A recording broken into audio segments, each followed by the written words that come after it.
que se genera posteriormente. Hablando hoy con unos compañeros, decíamos qué complicado lo que se viene después. Ya vamos a entrar en detalles con un especialista del tema, Rolando. Exactamente, vamos a charlar qué es lo que nos deja, porque algunos dicen ya pasó 3 meses y todavía sigo con dolor, no puedo moverme.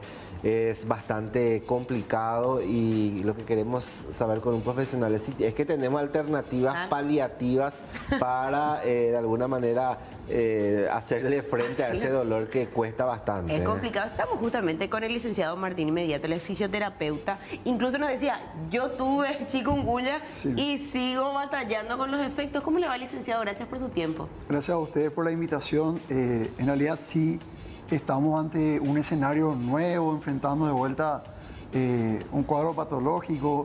Ya nos tocó estar frente a una pandemia. Ahora estamos frente a un cuadro bien endémico nuestro, ¿verdad? Esperemos que esto sea una epidemia, no se vuelva una endemia en realidad, como pasó con el dengue. El dengue ahora lo podemos tener en cualquier época del año.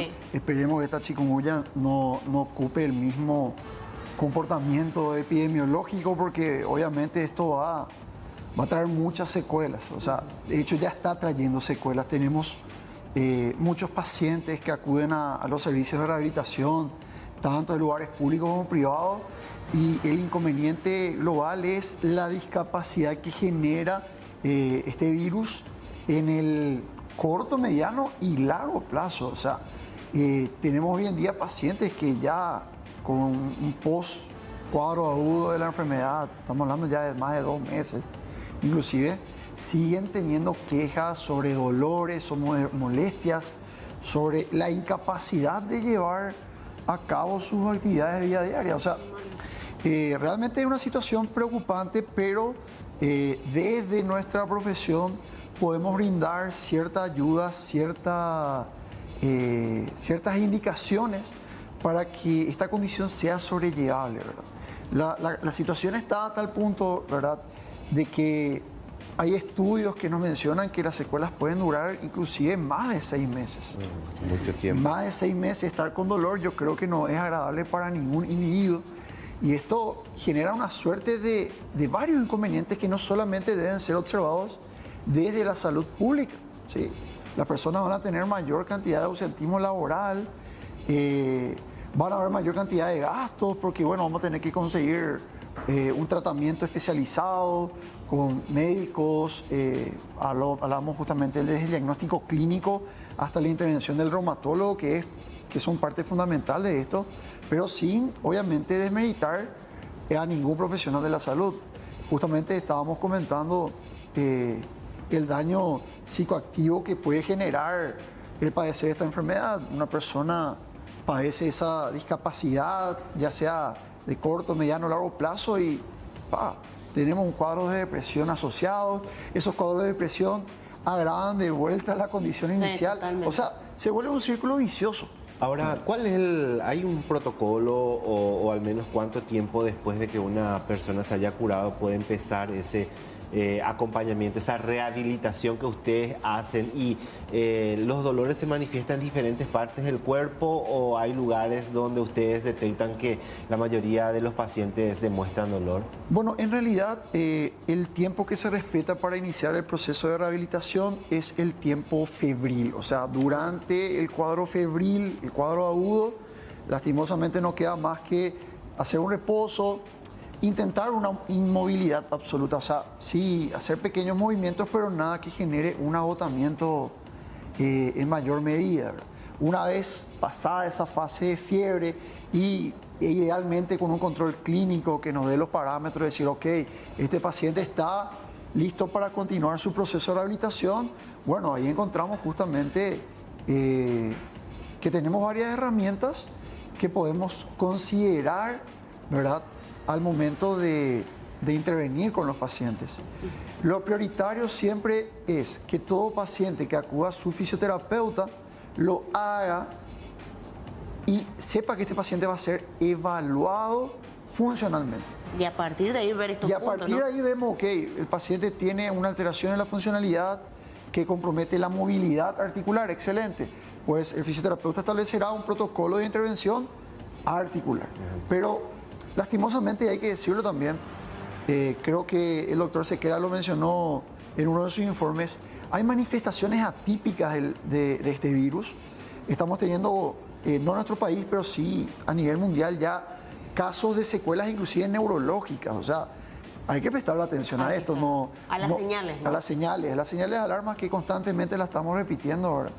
La gente nos está escribiendo, nos va a escribir. Sí. De hecho, que habilitamos el para WhatsApp. hacerlo bien así, tipo un ping-pong también con la gente del otro lado y con el licenciado aprovechando su presencia. Sí, dice, una televidente, a mí en mi mano, impresionante es lo que siento, el dolor en mis articulaciones. Son muy variables las manifestaciones en relación a la ubicación del dolor.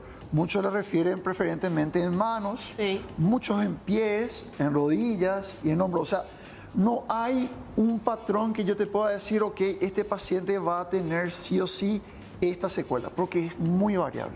Lo que sí, en lo que respecta a mi práctica y consultando con los pacientes, en aquellos lugares donde en algún momento ocurrió alguna lesión, aparentemente, no está nada cerrado, pero aparentemente es donde mayor impacto genera esta... Ahora, licenciado, si vamos a leer más mensajes, le consulto. Lo que a mí me sorprende y lo que más me llama la atención, que estas secuelas no es que se presentan solamente, no sé, en personas quizás ya de avanzada edad, con algunos problemas, sino que veo gente sumamente joven, deportista, sin ningún tipo de antecedente que me dice, parece que me pasó un camión de caña por encima. En serio, yo veo gente que digo, pero qué raro, ¿cómo te afecta así? ¿Esto es lo mismo que usted ha visto justamente en todas sus consultas?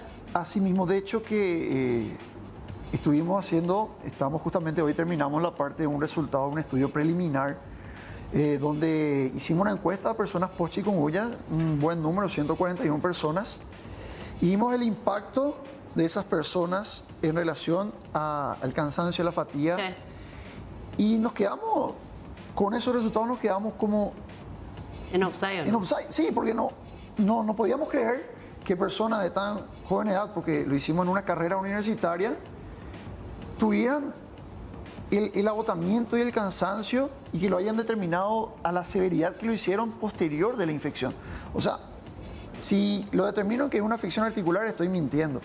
Es una afección sistémica, afecta a todo el organismo, ¿sí?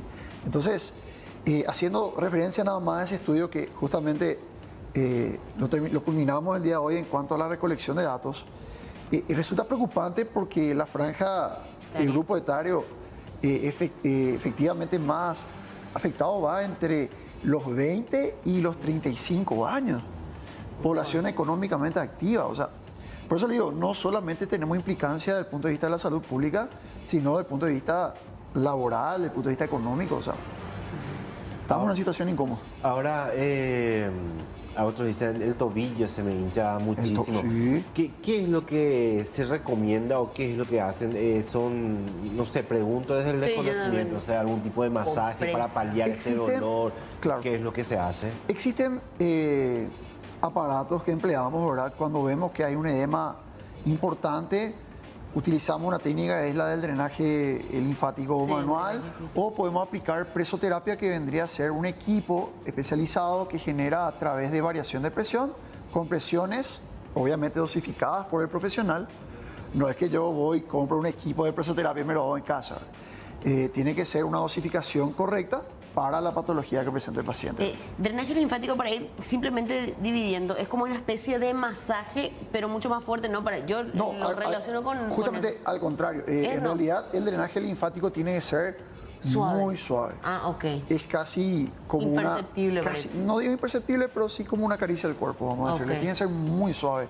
De hacerse de otra forma, lo que vamos a generar es una obstrucción linfática importante, vamos a generar una complicación más para el paciente. En el momento quizás alivie mucho, pero posteriormente ese edema, esa inflamación va a volver en una forma más exacerbada. O sea, hay que tener mucho cuidado con el tema del drenaje.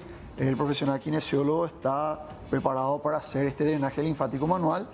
Después tenemos las técnicas en donde atacamos la noción dolorosa, ¿verdad? De ahí podemos partir justamente movilizaciones respetando el arco de movimiento sin activar el dolor. Por ejemplo, a mí me duele este brazo, perfecto, sé que ahí me genera un poquito de molestia, perfecto, entonces yo trabajo el arco por debajo de esa percepción dolorosa, ¿sí? Evito que el paciente constantemente haga un sobreesfuerzo. Yo detecto que hay dolor, perfecto, y lo que hago es trabajar movilidad por debajo de ese rango de movimiento. Y eso me va a permitir que gradualmente el paciente gane rango articular y disminuye efectivamente el dolor. Es difícil que uno en su casa lo pueda hacer. Hay cosas sencillas o simples que una persona puede hacerlo en su casa, porque a veces tenés dificultades de irte a un profesional, Claro. hay toda una problemática por detrás. ¿Qué, por ejemplo, le sugeriría? Muchísimos mensajes estamos recibiendo de la gente, algunas técnicas sencillas que también pueden ayudar eventualmente, licenciado. Claro, la que acabo de explicar es una de las más sencillas, ¿verdad? Identificar en qué rango de movimiento aparece el dolor y trabajar por debajo de ese rango es algo que todo... ¿Cuánto tiempo o cuántas sesiones? Porque no sé si forzar mucho tampoco sería la idea. Claro, lo que se intenta idealmente es respetar esa percepción dolorosa, ¿verdad? Podemos hacer 3 series de 10 repeticiones, pero siempre lo que marca la pauta de la cantidad de repeticiones que vamos a hacer o la cantidad de series que vamos a hacer es la percepción del dolor. Y hay un dato que parece hasta controversial. Lo que mejor resulta en estos pacientes es que no se queden quietos, ¿sí?